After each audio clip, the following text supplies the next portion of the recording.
El sentido de los síntomas. Conferencia 17. De las obras completas de Sigmund Freud, volumen 16. Señoras y señores, en la exposición anterior desarrollé la idea de que la psiquiatría clínica hace muy poco caso de la forma de manifestación y del contenido del síntoma individual, pero que el psicoanálisis arranca justamente de ahí, y ha sido el primero en comprobar que el síntoma es rico en sentido y se entrama con el vivenciar del enfermo. El sentido de los síntomas neuróticos fue descubierto por Joseph Breuer. Lo hizo mediante el estudio y la feliz curación de un caso de histeria que desde entonces se ha hecho famoso.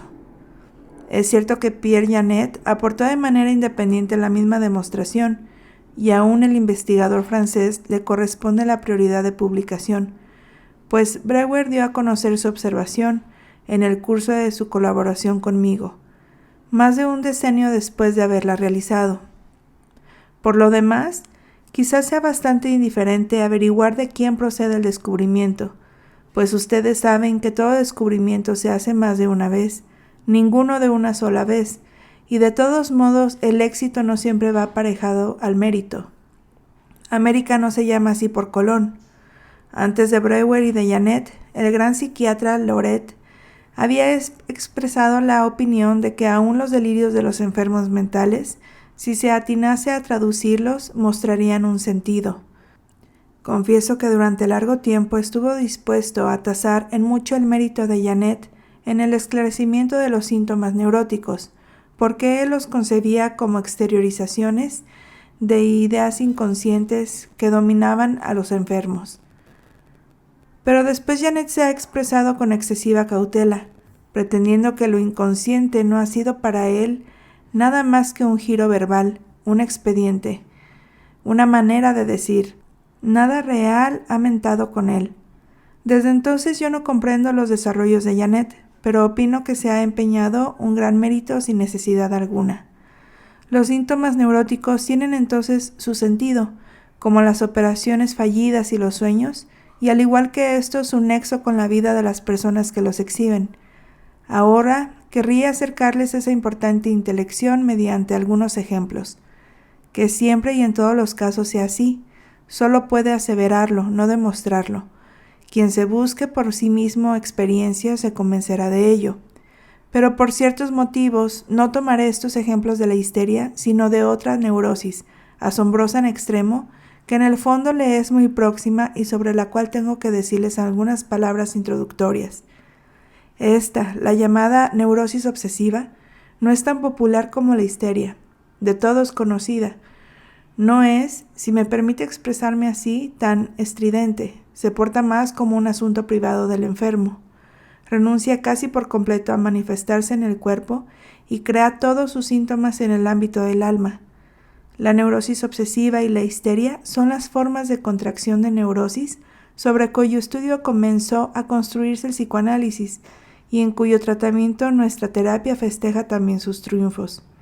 Pero la neurosis obsesiva, que no presenta ese enigmático salto desde lo anímico a lo corporal, se nos ha hecho en verdad por el empeño psicoanalítico más transparente y familiar que la histeria, y hemos advertido que manifiesta de manera más resplandeciente ciertos caracteres extremos de las neurosis. La neurosis obsesiva se exterioriza del siguiente modo. Los enfermos son ocupados por pensamientos que en verdad no les interesan. Sienten en el interior de sí impulsos que les parecen muy extraños, y son movidos a realizar ciertas acciones cuya ejecución no les depara contento alguno, pero les es enteramente imposible omitirlas. Los pensamientos, representaciones obsesivas, pueden ser en sí disparatados o también solo indiferentes para el individuo. A menudo son lisa y llanamente necios, y en todos los casos son el disparador de una esforzada actividad de pensamiento que deja exhausto al enfermo y a la que se entrega de muy mala gana. Se ve forzado contra su voluntad a sutilizar y especular, como si se tratara de sus más importantes tareas vitales. Los impulsos que siente en el interior de sí pueden igualmente hacer una impresión infantil y disparatada, pero casi siempre tienen el más espantable contenido, como tentaciones a cometer graves crímenes, de suerte que el enfermo no solo los desmiente como ajenos, sino que huye de ellos, horrorizado, y se protege de ejecutarlos mediante prohibiciones, renuncias y restricciones de su libertad.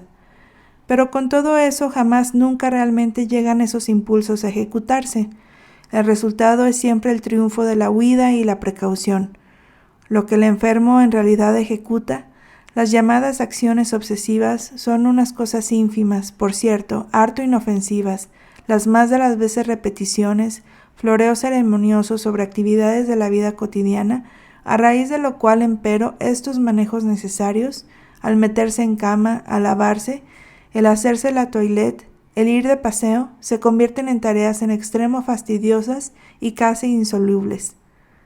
Las representaciones, impulsos y acciones enfermizos en modo alguno se mezclan por partes iguales en cada forma y cada caso singular de la neurosis obsesiva. Más bien es regla que uno u otro de estos factores domine el cuadro y dé su nombre a la enfermedad, pero lo más común a todas estas formas es harto inequívoco. Y bien, se trata indudablemente de un penar estrafalario. Creo que la fantasía psiquiátrica más desbocada sería incapaz de construir algo parecido, y si no lo viéramos ante nosotros todos los días no nos decidiríamos a creerlo. Ahora bien, no piensen ustedes que podrían lograr algo con el enfermo exhortándolo a distraerse, a no ocuparse de esos estúpidos pensamientos y a hacer algo racional en vez de dedicarse a tales jugueteos. Bien lo querría él, pues tiene perfectamente claro el juicio de ustedes sobre sus síntomas obsesivos, lo comparte y aún se los formula. Solo que no puede hacer otra cosa. Lo que en la neurosis obsesiva se abre paso hasta la acción es sostenido por una energía que probablemente no tiene paralelo en la vida normal del alma. El enfermo solo puede hacer una cosa: desplazar, permutar, poner en lugar de una idea estúpida otra de algún modo debilitada, avanzar desde una precaución o prohibición hasta otra, ejecutar un ceremonial en vez de otro. Puede desplazar la obsesión, pero no suprimirla. La desplacibilidad de todos los síntomas, bien lejos de su conformación originaria, es un carácter principal de su enfermedad. Además, salta a la vista que las oposiciones, polaridades de que está atravesada la vida del alma, se han aguzado particularmente en el estado del obsesivo. Junto a la obsesión del contenido positivo y negativo, se hace valer en el campo intelectual la duda, que poco a poco corroe aún aquello de que solemos estar seguros al máximo. El todo desemboca en una creciente indecisión, en una falta cada vez mayor de energía, en una restricción de la libertad. Y eso que el neurótico obsesivo ha sido al principio un carácter de cuño muy enérgico, a menudo de una testarudez extraordinaria, por regla general poseedor de dotes intelectuales superiores a lo normal. Casi siempre ha conseguido una loable elevación en el plano ético, muestra una extrema conciencia moral. Es correcto más de lo habitual. Como ustedes imaginan, hace falta un lindo trabajo para orientarse un poco en ese contradictorio conjunto de rasgos de carácter y de síntomas patológicos. Por ahora no aspiramos sino a comprender algunos síntomas de esta enfermedad, a poder interpretarlos. Quizás ustedes, por referencia a nuestros coloquios anteriores, quieran saber el modo en que la psiquiatría contemporánea trata los problemas de la neurosis obsesiva. Ahora bien, es un pobre capítulo. La psiquiatría da nombres a las diversas obsesiones, y fuera de eso no dice otra cosa. En cambio, insiste en que los portadores de tales síntomas son degenerados. Esto es poco satisfactorio. En verdad, un juicio de valor, una condena en vez de una explicación. Tal vez deberíamos admitir que personas con esa clase de anormalidad presentarán todas las extravagancias posibles. Y en efecto, creemos que las personas que desarrollan tales síntomas tienen que ser de una condición natural diferente que la de los demás hombres. Pero nos gustaría preguntar, ¿acaso son más degenerados que otros neuróticos? Por ejemplo, los histéricos o los que han contraído psicosis. La caracterización, evidentemente, es de nuevo demasiado general, y aún cabe poner en duda su justificación misma cuando uno se entera de que tales síntomas se presentan también en hombres descollantes, de una capacidad de rendimiento particularmente elevada y significativa para la comunidad. Es cierto, gracias a su propia discreción y a la mendacidad de sus biógrafos, solemos saber muy poco de la intimidad de los grandes hombres que elevamos a la condición de paradigmas nuestros. Pero ocurre también que alguno, como Émile Zola, sea un fanático de la verdad, y entonces nos enteramos por él de los extravagantes hábitos obsesivos que padeció a lo largo de su vida. La psiquiatría ha creado el expediente de hablar de degenerados superiores.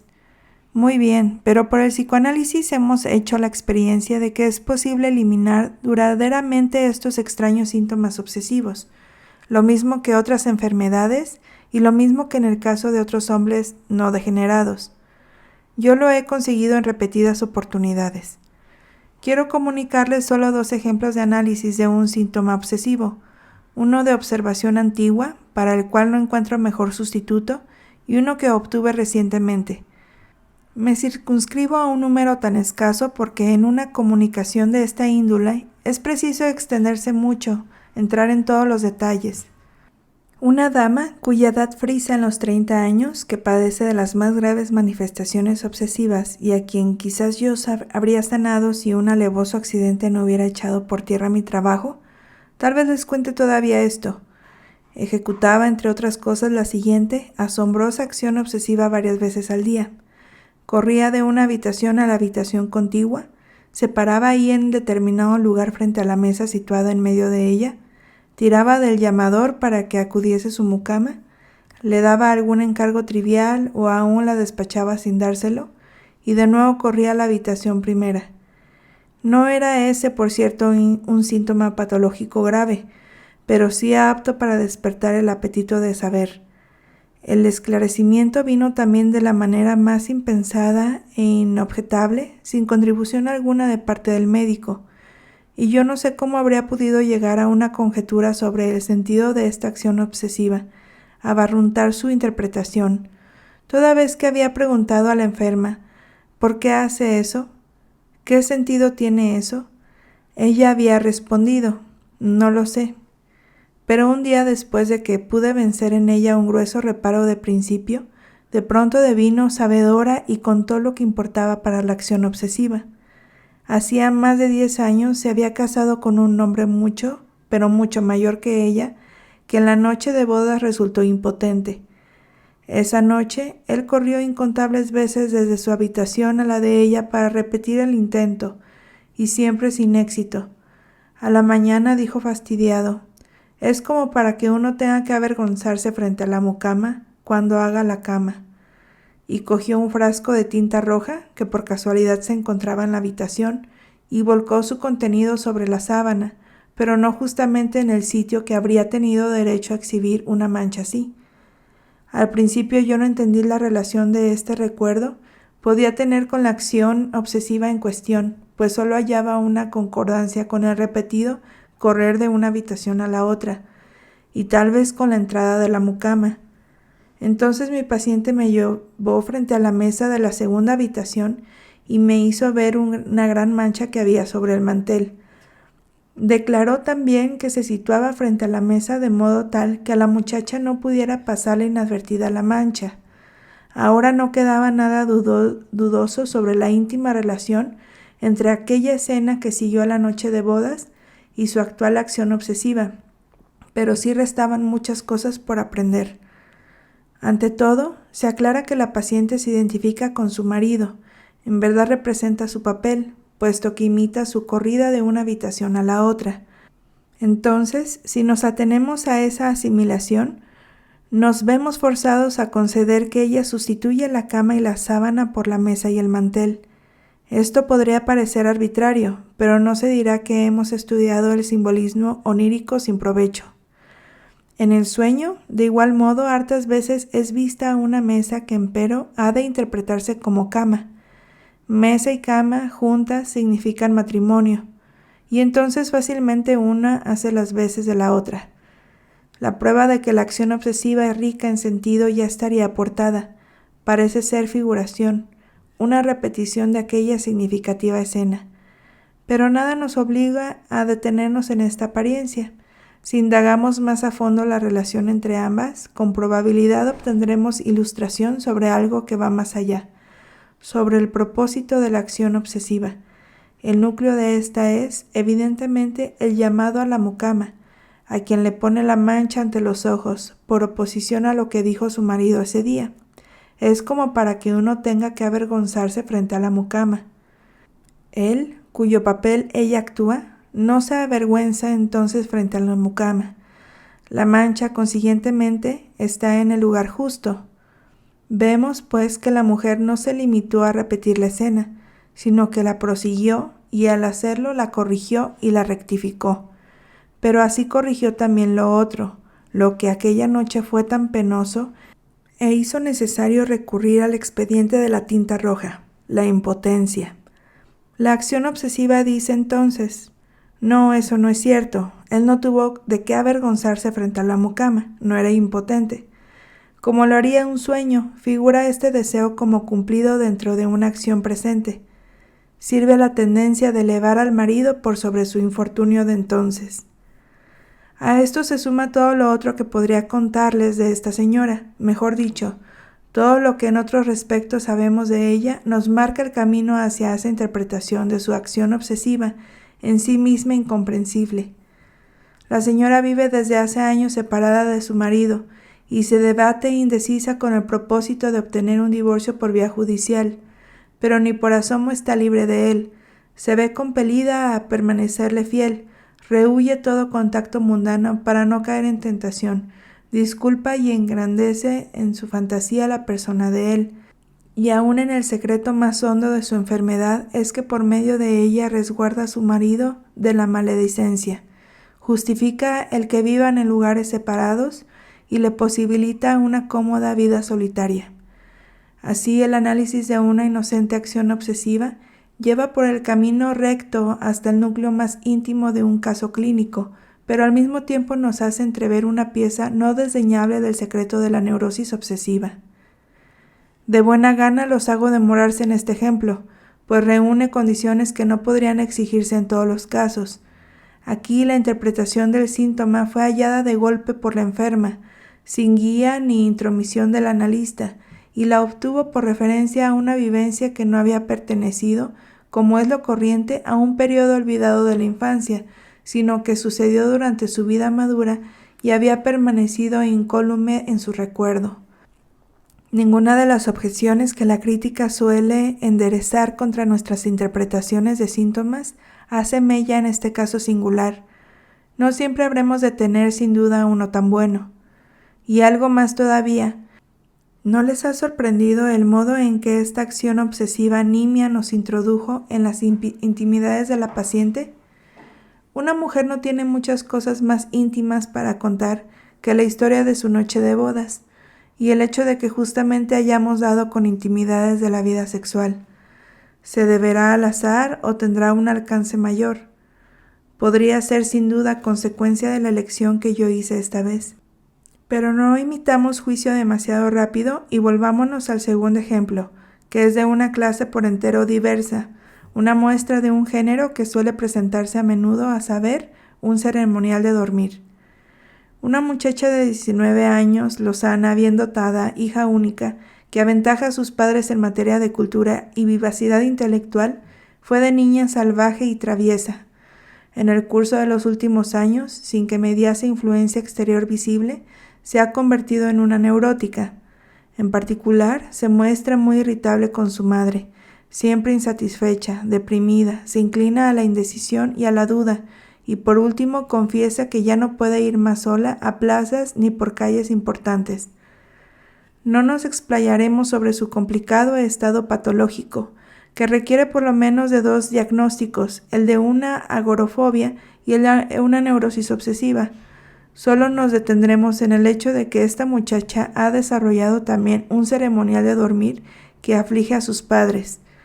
En cierto sentido puede decirse que toda persona normal tiene su ceremonial de dormir, cuida que se establezcan ciertas condiciones cuyo incumplimiento le molesta para dormirse, ha volcado dentro de ciertas formas el tránsito de la vida de vigilia al estado del dormir, y cada noche la repita de la misma manera.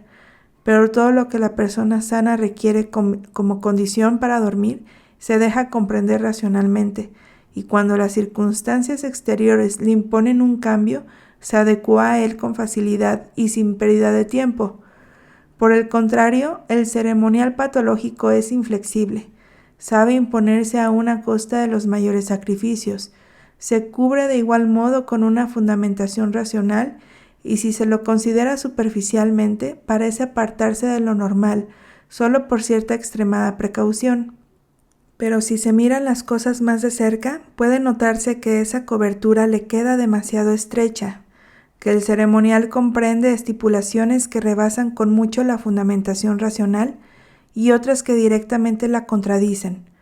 Nuestra paciente pretexta como motivo de sus precauciones nocturnas que le hace falta silencio para dormir y tiene que eliminar todas las fuentes de ruido. Con este propósito hace dos cosas. El reloj grande de la habitación es detenido y todos los otros relojes se sacan de ella. Ni siquiera tolera sobre la mesa de noche su pequeñito reloj de pulsera. Floreros y vasos son acomodados sobre su escritorio de suerte que por la noche no puedan caerse, romperse y así turbarle el dormir. Ella sabe que el imperativo del silencio solo puede dar una justificación aparente a estas medidas. El tic-tac del reloj pequeño no se escucharía por más que lo dejara sobre la mesita de noche, y todos hemos hecho la experiencia de que el rítmico tic-tac de un reloj del péndulo nunca nos constituye una perturbación para el dormir, más bien ejerce un efecto adormecedor. Admite también que el temor de que los floreros y vasos puedan caerse y hacerse añicos durante la noche si se los deja en un sitio es por completo infundado. El imperativo del silencio no se invoca para otras estipulaciones del ceremonial. Y aún su exigencia de que permanezcan entreabiertas las puertas que comunican su dormitorio con el de sus padres, cuyo cumplimiento se asegura arrimándoles diversos objetos, parece al contrario activar una fuente de ruidos perturbadores. Las estipulaciones más importantes se refieren, empero, a la cama misma. La almohada de la cabecera no puede tocar el travesaño. La almohadita más pequeña en que apoya la cabeza no puede situarse sobre aquella si no es formando un rombo. Además, ella pone su cabeza exactamente siguiendo la diagonal mayor del rombo. El edredón tiene que ser sacudido antes de que se meta en cama, de manera que quede bien grueso a los pies, pero ella no deja de emparejar de nuevo esta acumulación de plumas aplastándola. Permítanme omitir los otros detalles de este ceremonial, ínfimos muchos de ellos. No nos enseñaría nada nuevo y nos apartarían mucho de nuestros propósitos, pero no deben pasar por alto que todo esto no se consuma tan fácilmente. Siempre está presente la inquietud de que no todo se hizo en el orden debido. Es preciso reexaminarlo, repetirlo. La duda recae ora sobre uno de los aseguramientos, ora sobre otro, y el resultado es que se tarda de 1 a 2 horas, durante las cuales la muchacha misma no puede dormir y tampoco deja que los hagan los acobardados padres. El análisis de estas mortificaciones no fue tan sencillo como el de la acción obsesiva de nuestra paciente anterior. Tuve que hacerle a la muchacha unos señalamientos y unas propuestas de interpretación que en cada caso ella desautorizó con un no terminante o aceptó con duda desdeñosa. Pero a esta primera reacción desautorizadora siguió una época en que ella misma se ocupó de las posibilidades que le eran presentadas, recogió ocurrencias sobre ellas, produjo recuerdos, estableció nexos, hasta que hubo aceptado todas las interpretaciones por su propio trabajo. En la medida en que esto aconteció, se dio también en la ejecución de los recaudos obsesivos, y antes de que terminase el tratamiento ya había renunciado a todo el ceremonial. Tienen que saber ustedes, por otra parte, que el trabajo analítico, tal como hoy lo practicamos, excluye de plano la elaboración sistémica de un solo sistema hasta su final iluminación. Más bien es preciso abandonar una y otra vez determinado tema, en la seguridad de que se habrá de regresar de nuevo a él desde otros nexos. Por tanto, la interpretación del síntoma que ahora les comunicaré es una síntesis del resultado que se va alcanzando, interrumpida por otros trabajos a lo largo de semanas y de meses. Nuestra paciente aprendió poco a poco que se había proscrito el reloj de sus aprontes para la noche fue como símbolo de los genitales femeninos. El reloj, para el cual conocemos también otras interpretaciones simbólicas, alcanza este papel genital por su referencia a procesos periódicos e intervalos idénticos. ¿Una mujer acaso puede alabarse de que su menstruación se comporta tan regularmente como un reloj? Ahora bien, la angustia de nuestra paciente se dirigía en particular a la posibilidad de ser turbada en su dormir por el tic-tac del reloj. El tic-tac del reloj ha de equipararse con el latir del clítoris en la excitación sexual, y es el caso que, en efecto, repetidas veces le había despertado esta sensación penosa para ella, y ahora esa angustia de erección se exteriorizaba en el mandato de alejar de su cercanía durante la noche todo reloj en funcionamiento. Floreros y vasos son, del mismo modo que toda clase de vasijas, símbolos femeninos. Por eso, el temor de que durante la noche se cayesen e hiciesen añicos no carece de sentido. Conocemos la muy difundida costumbre de romper una vasija o un plato con ocasión de los esponsales. Cada uno de los hombres presentes se apodera de un fragmento y estamos autorizados a entender ese acto como una renuncia a sus pretensiones sobre la novia, que en un régimen matrimonial anterior a la monogamia le concedía. Con relación a esta parte de su ceremonial, la muchacha aportó también un recuerdo y varias ocurrencias. Cierta vez de niña se había caído llevando una vasija de vidrio o de cerámica, cortándose un dedo que le sangró copiosamente. Cuando creció y tomó conocimiento de los hechos del comercio sexual, se instaló en ella la idea angustiosa de que él, en la noche de bodas, no sangraría ni demostraría su virginidad. Sus cautelas hacia la rotura de los vasos significan entonces un rechazo de todo el complejo que se entrama con la virginidad y el sangrar en el primer coito. Es tanto un rechazo de la angustia de sangrar como de la contraria, la de no sangrar. Estas medidas que ella subordinó a la prevención de los ruidos solo remotamente tenían que ver con esta última. El sentido central de su ceremonial lo coligió un día en que repentinamente comprendió su precepto de que la almohada no debía estar en contacto con la cabecera de la cama. La almohada había sido siempre para ella, dijo, una mujer y el aniesto respaldo un hombre. Quería entonces de manera mágica, podemos acotar, mantener separados hombre y mujer, vale decir, separar a sus padres, no dejarlos que llegaran al comercio conyugal.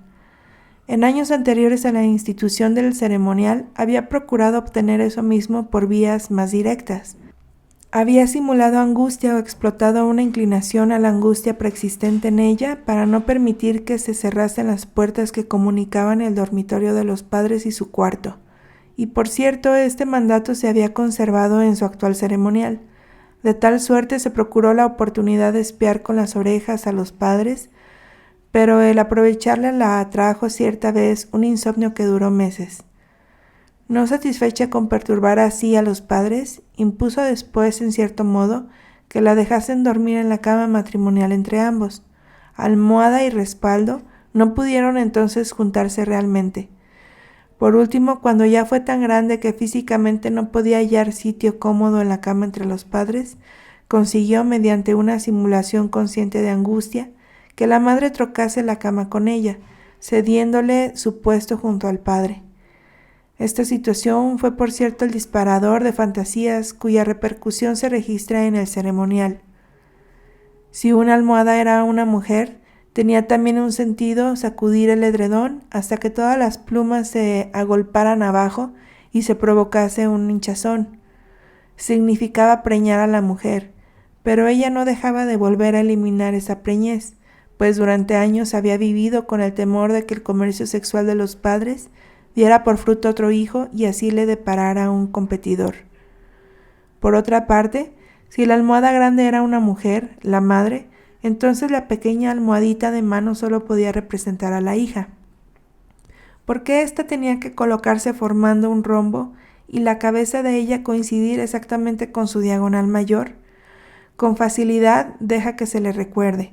El rombo es el dibujo de los genitales femeninos abiertos que se repite en todas las paredes. Ella misma hacía entonces el papel del hombre, el padre, y con su cabeza sustituía al miembro viril. Cotéjese con el simbolismo de la decapitación para la castración. Cosas escandalosas, dirán ustedes, unos íncubos había en la cabeza de esta muchacha virgen. Lo concedo, pero no olviden que no he creado yo estas cosas, sino que me he limitado a interpretarlas. Un ceremonial de dormir como este es también algo extraño, y no podrán ustedes desconocer la correspondencia entre el ceremonial y las fantasías que nos revela la interpretación. Para mí es más importante, empero, que noten esto. En el ceremonial no se ha precipitado una fantasía única, sino toda una serie de ellas que, por otra parte, tienen en algún lugar un punto nodal. También que los preceptos del ceremonial reflejen los deseos sexuales ora positiva, ora negativamente, era parte como subrogación de ellos y en parte como defensa contra ellos. Del análisis de este ceremonial podríamos conseguir más si lo presentáramos en su justo enlace con los otros síntomas de la enferma, pero nuestro camino no nos lleva ahí. Confórmense con la indicación de que esta muchacha ha caído en un vínculo erótico con el padre, cuyos comienzos se remontan a su primera infancia. Quizá justamente por eso se muestra tan inamistosa hacia su madre. No podemos desconocer tampoco que el análisis de este síntoma nos ha remitido de nuevo a la vida sexual de la enferma. Quizás ello empiece a maravillarnos menos a medida de que vayamos ganando una intelección del sentido y el propósito de los síntomas neuróticos. Así, en 2 ejemplos escogidos, les he mostrado que los síntomas neuróticos poseen un sentido, lo mismo que las operaciones fallidas y los sueños, y que están en vinculación íntima con el vivenciar del paciente. ¿Puedo esperar que sobre la base de 2 ejemplos me crean ustedes este enunciado de tan enorme importancia? No. ¿Pero pueden ustedes exigir que les cuente un número suficiente de ejemplos para declararse convencidos? Tampoco, pues dada la prolijidad con que yo trato cada caso singular, tendría que consagrar un semestre íntegro de 5 horas semanales a la elucidación de este único punto de la doctrina de las neurosis. Por eso me conformo con haberles dado una muestra de mi aseveración, y en cuanto a lo demás lo remito a las comunicaciones incluidas en la bibliografía, a las interpretaciones clásicas de síntomas en el primer caso de Breuer sobre la histeria, a los brillantes esclarecimientos de síntomas enteramente oscuros en la llamada demencia precoz, por obra de Carl Gustav Jung, del tiempo en que este investigador se limitaba a ser un psicoanalista y todavía no quería ser profeta, y a todos los trabajos que desde entonces han llenado nuestras revistas. Justamente en este tipo de indagaciones no tenemos déficit alguno.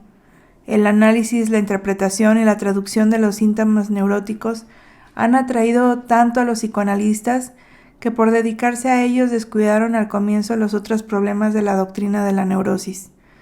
Aquel de ustedes que se avenga a un esfuerzo como el propuesto quedará sin duda fuertemente impresionado por la acumulación de material probatorio. Pero también tropezará con una dificultad.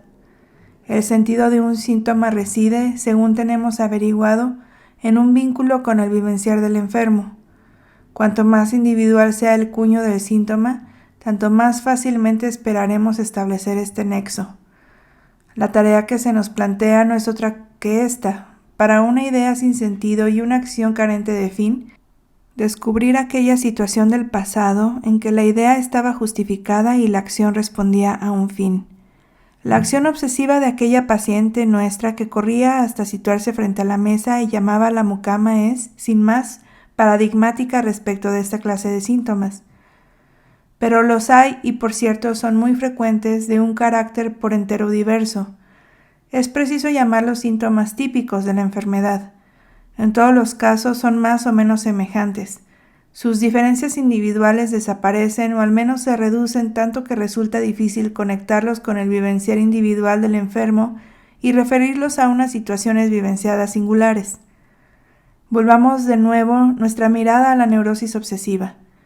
Ya el ceremonial de dormir de nuestra segunda paciente tiene en sí mucho de típico, aunque también los suficientes rasgos individuales como para posibilitar la interpretación, por así decir, histórica. Pero todos estos enfermos obsesivos tienen la inclinación a repetir, a ritmar ciertos manejos y evitar otros. La mayoría de ellos se lavan con exceso. Los enfermos que sufren de agorafobia, topofobia, angustia frente al espejo, a la que ya no consideramos una neurosis obsesiva, sino que la designamos como histeria de angustia, repiten a menudo en sus cuadros clínicos con fatigante monotonía los mismos rasgos. Sienten miedo a los espacios cerrados, a las plazas a cielo abierto, a las largas calles y avenidas. Se creen protegidos si los acompaña gente conocida o los sigue un coche, etc. Sobre este trasfondo de un mismo tenor, empero, los enfermos singulares engastan sus condiciones individuales, sus caprichos, podría decirse, que en los diversos casos se contradicen directamente unos a otros. A uno le horrorizan solo las calles estrechas, a otro solo las amplias. Uno solamente puede andar cuando en la calle hay pocas personas, el otro cuando hay muchas. De igual manera, la histeria, a pesar de su riqueza en rasgos individuales, posee una plétora de síntomas comunes, típicos, que parecen resistirse a una fácil reconducción histórica. No olvidemos que justamente mediante estos síntomas típicos nos orientamos para formular el diagnóstico. Si en un caso de histeria hemos reconducido realmente un síntoma típico a una vivencia o a una cadena de vivencias parecidas, por ejemplo, un vómito histérico a una serie de impresiones de asco, quedaremos desconcertados si en otro caso de vómito el análisis nos descubre una serie de vivencias supuestamente eficaces de índole por entero diversa. De pronto parece como si los histéricos, por razones desconocidas, se vieran obligados a manifestar vómitos y que las ocasiones históricas que el análisis brinda fueran solo unos pretextos de que se vale esa necesidad interior cuando por azar se presentan. Esto nos lleva enseguida a una perturbadora intelección. Podemos, por cierto, esclarecer satisfactoriamente el sentido de los síntomas neuróticos individuales por su referencia al vivenciar, pero nuestro arte nos deja en la estacada respecto de los síntomas típicos, con mucho los más frecuentes. A esto se suma que todavía no los he familiarizado a ustedes con todas las dificultades que surgen cuando se persiguen de manera consecuente la interpretación histórica del síntoma. Tampoco quiero hacerlo. Es verdad que me propongo no embellecerles ni disimularles nada, pero no tengo derecho a dejarlos desconcertados y confusos al comienzo mismo de nuestros estudios en común. Solo hemos dado un primer paso hacia la comprensión del significado del síntoma, pero queremos atenernos a lo ganado y avanzar poco a poco hasta dominar lo que aún no comprendemos. Por eso quiero consolarlos con esta reflexión. Es difícil suponer una diversidad fundamental entre una y otra clase de síntomas. Si los síntomas individuales dependen de manera tan innegable del vivenciar del enfermo, para los síntomas típicos queda la posibilidad de que se remonten a un vivenciar típico en sí mismo, común a todos los hombres. Otros de los rasgos que reaparecen con regularidad en la neurosis podrían ser reacciones universales que le son impuestas al enfermo por la naturaleza de la alteración patológica, como el repetir o el dudar en el caso de la neurosis obsesiva. En suma, no tenemos razón alguna para acobardarnos por anticipado. Ya veremos qué habrá de resultar. En la doctrina del sueño tropezamos con una dificultad muy semejante, que no pude abordar en nuestros anteriores coloquios sobre ese tema. El contenido manifiesto de los sueños es variado en extremo y diferente según los individuos, y hemos mostrado con prolijidad lo que a partir de él puede obtenerse mediante el análisis. Pero junto a eso hay sueños a los que se llama también típicos, que aparecen de igual manera en todos los hombres. Sueños de contenido uniforme que oponen a la interpretación aquellas mismas dificultades.